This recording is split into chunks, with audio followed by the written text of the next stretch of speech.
అందరికీ నమస్కారం. నేను మీ PC Aditya, film director, Hyderabad. ఈరోజు ఒక ముఖ్యమైన అంశంతో మీ ముందుకు వస్తున్నాను. వీడియో చివరి వరకు చూడండి. మీకు ఉపయోగపడేటటువంటి ఎంతో ఇన్ఫర్మేషన్ మీ ముందు ఉంటుంది. అదేంటంటే, క్రౌడ్ ఫండింగ్ సిస్టంలో సినిమా తీయటం ఎలా? అసలు క్రౌడ్ ఫండింగ్ సిస్టమ్ అంటే ఏంటి? ఆ విధానాన్ని మనం ఎందుకు ఎంచుకుంటున్నాం? ఎందుకు తీయాలి? ఈ విషయాల గురించి ఇప్పుడు మనం మాట్లాడుకుందాం. సుదీర్ఘమైనటువంటి అనుభవం కలిగిన దర్శకుడిగా చెబుతున్నాను, దయచేసి వినండి. ఇందులో మీకు పనికొచ్చేటటువంటి అంశాలు ఏమైనా ఉంటే వాటిని పాటించండి, జాగ్రత్త పడండి. సినిమా నిర్మాణంలో మీ వంతు పాత్ర మీరు నిర్వహించండి. ఒకప్పుడు సినిమా నిర్మాణానికి 3 దశలు ఉండేవి. అవేంటంటే నిర్మాత, పంపిణీదారుడు, ఎగ్జిబిటర్. ఈ 3 వ్యవస్థలు కలిస్తేనే ఒక మంచి చిత్రం ప్రేక్షకుల ముందుకు వచ్చేది. దీనికి తోడయ్యేది ఏది? పేరున్నటువంటి నటీనటులు, సాంకేతిక నిపుణులు, బలమైనటువంటి కథ, కథనం, మాటలు, పాటలు అన్నీ కూడా సమపాళలో ఉండేవి. అత్యంత జాగ్రత్తలు తీసుకుని ఆ సినిమా నిర్మాణం జరిగేది. అందువల్ల ఆ చిత్రం ప్రేక్షకుల ముందు రావడానికి అందరి వంతు కనిపించేది. అందుకని అప్పట్లో పెద్ద సినిమాలే కాదు, చిన్న సినిమాలు కూడా నిర్మాణం జరిగింది. అలాంటి నిర్మాణంలో విజయం సాధించినటువంటి చిత్రాలే ఎక్కువగా ఉన్నాయి. వాటితో పోల్చుకుంటే ఇప్పుడు థియేటర్కి వెళ్ళేటటువంటి చిత్రాలలో 100కి 90% ఫ్లాప్. ఒక 10% మాత్రం నిర్మాతను సేఫ్ జోన్లో ఉంచుతున్నాయి. వీటికి కారణాలు ఏంటి అని మనం సమీక్షించుకున్నట్లయితే, సరైన కథ లేకపోవడం, కథనాల పట్ల దర్శకులకి సరైనటువంటి అవగాహన లేకపోవటం, వాటికి సూటబుల్ అయ్యేటటువంటి క్యాస్టింగ్ లేకపోవటం, ఇలా అనేక అంశాలు ఇక్కడ ప్రధానంగా మన కళ్ళ ముందు కనిపిస్తున్నాయి. కనుక మనం ఫ్లాప్స్ని చూసి మనం సినిమా నిర్మించాలంటే భయపడేటటువంటి స్థితిలో తెలుగు సినిమా ఉందని చెప్పేసి నా అభిప్రాయం. అంతేకాదు, సినిమాల నిర్మాణం పెరిగింది. దానివల్ల హడావిడిగా సినిమాలు తీసేయటం వల్ల కథ మీద పట్టు ఉండడం లేదు. సరైనటువంటి నటీనటులు కూడా అందులో లేకపోవటం వల్ల చిన్న సినిమాలు ఘోర పరాజయానికి గురవుతున్నాయి. దీనివల్ల 1-2 చిత్రాలు తీయటం నిర్మాతకు కనుమరుగైపోవటం, ఆయా చిత్రాల్లో పనిచేసినటువంటి సాంకేతిక నిపుణులకు మళ్ళీ అవకాశాలు రాకపోవడం అనేటటువంటి ఒక దురదృష్టకరమైన సంఘటనలు మనం చూస్తున్నాం. వీటికి పరిష్కారం ఒక్కటే: క్రౌడ్ ఫండింగ్ సిస్టంలో సినిమాలు నిర్మాణం జరగాలి. క్రౌడ్ ఫండింగ్ సిస్టంలో సినిమా ఎందుకు తీయాలి అని మనల్ని మనం ప్రశ్నించుకున్నట్లయితే, ఇది అత్యంత సేఫ్ జోన్గా మనకు కనిపిస్తూ ఉంటుంది. అదేంటయ్యా అంటే, ముందుగా ఒక బడ్జెట్ వేసుకుందాం, మంచి కథనం తయారు చేసుకుందాం, వాటికి తగినటువంటి నటీనటుల్ని 50% అందరికీ తెలిసినటువంటి నటీనటుల్ని, సాంకేతిక నిపుణుల్ని సెలెక్ట్ చేసుకుందాం. మిగతా 50% కొత్త వాళ్ళకి అవకాశం ఇద్దాం. ఎందుకంటే ఈ రోజున సినిమా నిర్మాణం థియేటర్ల కోసం కాదనేది నా అభిప్రాయం. ఎందుకంటే చిన్న సినిమాలకి థియేటర్లు ఇవ్వడం అనేది చాలా అరుదుగా జరుగుతుంది.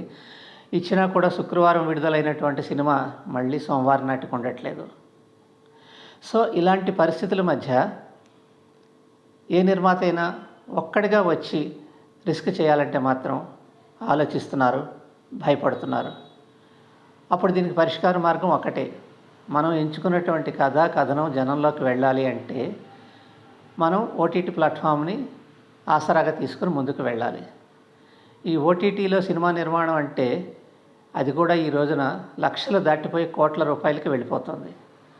ఓకే, వాటికి కారణాలు ఏంటంటే ఆ రిచ్నెస్ వాళ్ళు ఎక్స్పెక్ట్ చేస్తున్నారు. నటీనటులలో కూడా 50% బాగా పాపులర్ అయినటువంటి నటీనటుల్ని తీసుకోవాలని చెప్పేసి ఓటీటీ ప్లాట్ఫామ్స్ చెందినటువంటి వాళ్ళు కొన్ని కండిషన్స్ పెట్టడం జరుగుతుంది. ఒక 50% కొత్త వాళ్ళు ఉన్నా కూడా వాళ్ళు యాక్సెప్ట్ చేస్తున్నారు.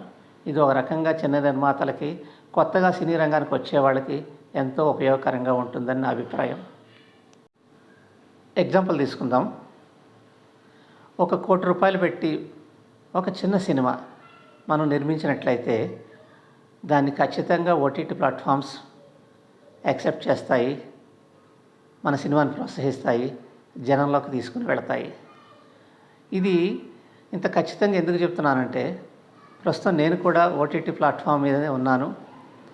ఓటీటీ విధానంలో వాళ్ళు పెట్టేటటువంటి టర్మ్స్ అండ్ కండిషన్స్ని చాలా జాగ్రత్తగా ఫాలో అవుతున్నాను. నేను కూడా ఒక చిన్న చిత్రాన్ని నిర్మించడానికి ముందుకు వచ్చాను. అదేంటి అంటే శబ్దం, ది సౌండ్ కెన్ స్పీక్.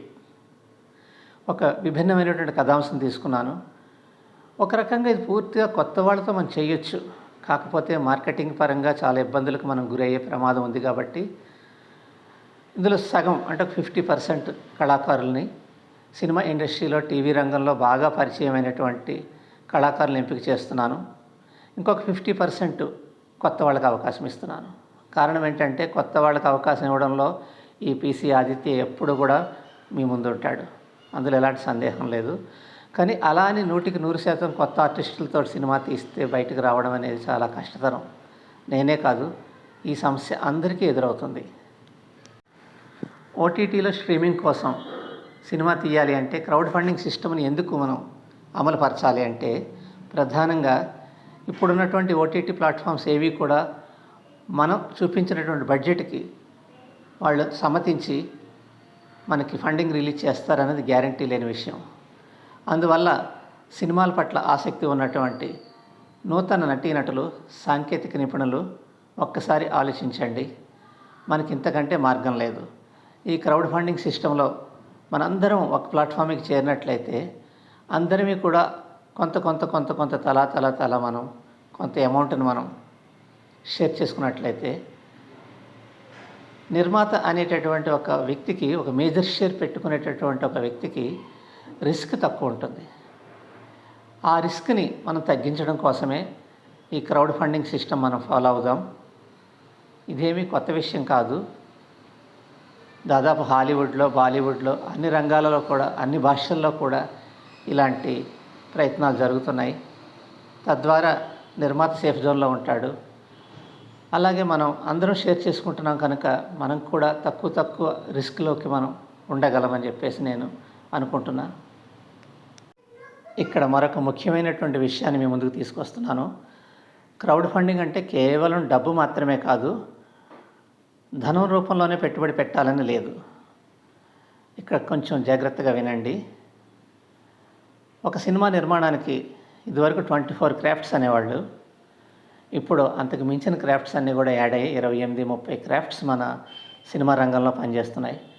వీళ్ళందరూ ఒకేలాగా ఆలోచిస్తే డబ్బుతో పని లేకుండా ఆల్రెడీ మీ దగ్గర ఉన్నటువంటి ఎక్విప్మెంట్ ఏదైతే ఉంటుందో దాన్ని కూడా ఈ ఓటీటీ ప్లాట్ఫామ్ కోసం ఈ క్రౌడ్ ఫండింగ్ సిస్టంలో ఒక భాగంగా మనం ఉపయోగించుకోవచ్చు. ఉదాహరణకి ఒక 10 రోజులు షూటింగ్ ఉందనుకోండి. ఈ 10 రోజుల షూటింగ్ని చక్కగా ఒక యూనిట్ ఉన్నటువంటి కెమెరామెన్ విత్ ఎక్విప్మెంట్ షేర్ చేశాడనుకోండి, అది కూడా క్రౌడ్ ఫండింగ్లో భాగమే. అలాగే పోస్ట్ ప్రొడక్షన్లో editing, dubbing, recording, songs recording, ఇలా ఏదైనా తీసుకోండి.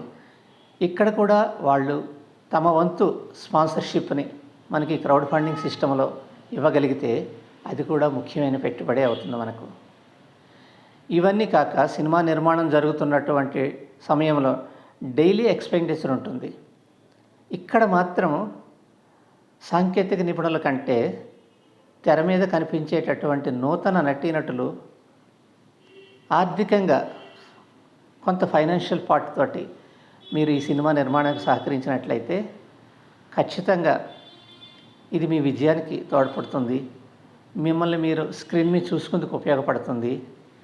అట్లానే మీ యొక్క టాలెంట్ని జనంలోకి తీసుకెళ్ళడానికి మీ వంతు బాధ్యతగా మీరే ముందుకు వచ్చినట్లు అవుతుంది. ఇదొక్కటి జాగ్రత్తగా గమనించండి, ఆలోచించండి, ముందుకు రండి. డెఫినెట్గా మంచి సబ్జెక్ట్స్ తోటి మనం మంచి సినిమాలు తీద్దాం, ఓటీటీకి వెళదాం, జనాన్ని మెప్పిద్దాం. తద్వారా మనం పెట్టినటువంటి అమౌంట్స్ రిటర్న్ వస్తాయి అని చెప్పేసి మనం నమ్ముకోవచ్చు. ఏంటి ఆదిత్య గారు ఎప్పుడు ఓటీటీ అంటారు, మరి థియేటర్ల పరిస్థితి ఏంటి అని ప్రశ్నించుకుంటే చిన్న సినిమాకి థియేటర్లు ఇప్పుడు ఇచ్చే పరిస్థితిలో లేవు. అలా అని మనం అద్దెలు కట్టుకునే స్థితిలో మనం లేం. అయినా అద్దె కట్టి ఆడిస్తే కూడా ఆ 1 వీక్ మన సినిమాకి రెవెన్యూ జనరేట్ అవుతుందని కూడా మనం ఊహించలేని పరిస్థితి. అందుకే మనం థియేటర్లకు విడుదల చేయాలి అనేటటువంటి పరిస్థితిని కొంతకాలం పక్కన పెడితే ఓటీటీ ప్లాట్ఫామ్కి కావలసినటువంటి సినిమాని మనం అందించగలమనేది నా నమ్మకం. ఇక్కడ మరొక మనవి, పేరున్నటువంటి నటీనటులు, సాంకేతిక నిపుణులు దయచేసి మా వైపు రండి. మీరు తీసుకునేటటువంటి రెమ్యూనరేషన్లో 50% తగ్గించండి మా కోసం. అలా చేసినట్లయితే మీరు చిన్న సినిమాలకి మీరు హెల్ప్ చేసిన వాళ్ళు అవుతారు. ఎందుకంటే పెద్ద సినిమాలు, పెద్ద నిర్మాతలు మీరు అడిగినటువంటి రెమ్యూనరేషన్స్ మీకు ఇవ్వచ్చు.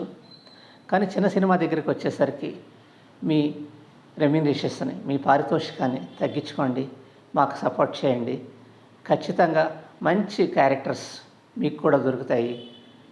తద్వారా మా సినిమాకు ఒక ప్యాడింగ్ సపోర్ట్ దొరికిందని చెప్పేసి మేము కూడా ధైర్యంగా ఓటీటీ ముందుకు వెళ్ళగలిగేటటువంటి అవకాశం మీరు ఇచ్చిన వాళ్ళు అవుతారు. సుదీర్ఘమైన అనుభవం కలిగిన దర్శకుడిగా చెబుతున్నాను. ప్రస్తుతం ఉన్నటువంటి సినిమా నిర్మాణంలో క్రౌడ్ ఫండింగ్ సిస్టమ్ని మనం ఒక సేఫ్ జోన్గా వాడుకుందాం. ఇప్పుడు నేను కూడా అదే ప్రయాణంలో ఉన్నాను, అదే ప్రయత్నంలో ఉన్నాను. డెఫినెట్గా మీ అందరి సహాయ సహకారాలు నాకు లభిస్తాయని చెప్పేసి ఆశిస్తున్నాను. నేనే కాదు, సినిమా నిర్మాణం పట్ల మక్కువ కలిగినటువంటి ఏ దర్శకుడైనా, ఏ రచయిత అయినా ఖచ్చితంగా ఈ క్రౌడ్ ఫండింగ్ సిస్టమ్ గురించి ఆలోచించండి. మీకున్నటువంటి సర్కిల్లో, వాళ్ళు మీ స్నేహితులు కావచ్చు, మీ బంధువులు కావచ్చు, మీకు తెలిసిన వాళ్ళు కావచ్చు, మిమ్ము నమ్మిన వాళ్ళు కావచ్చు. ఎందుకంటే సినిమా అంటేనే నమ్మకం. సో ఆ నమ్మకాన్ని మనం నిలబెట్టుకుందాం, మంచి సినిమాలు తీద్దాం, ఎంతోమందికి అవకాశాలు ఇద్దాం. ఖచ్చితంగా సినిమా రంగంలో మనం కూడా రాణిద్దాం. మనకంటూ ఒక ప్లాట్ఫామ్ని, మనకంటూ గుర్తింపుని తెచ్చుకుందాం. డియర్ ఫ్రెండ్స్, ఇప్పుడు మీరు చూస్తున్నటువంటి వీడియో మీకు నచ్చినట్లయితే నాతో కలిసి రండి, మంచి సినిమాలు తీద్దాం, ఎంతోమందికి అవకాశాలు ఇద్దాం. మనందరం ఈ సినిమా రంగంలో ఇప్పుడున్న పొజిషన్ కంటే కూడా బెటర్ పొజిషన్కి వెళదాం.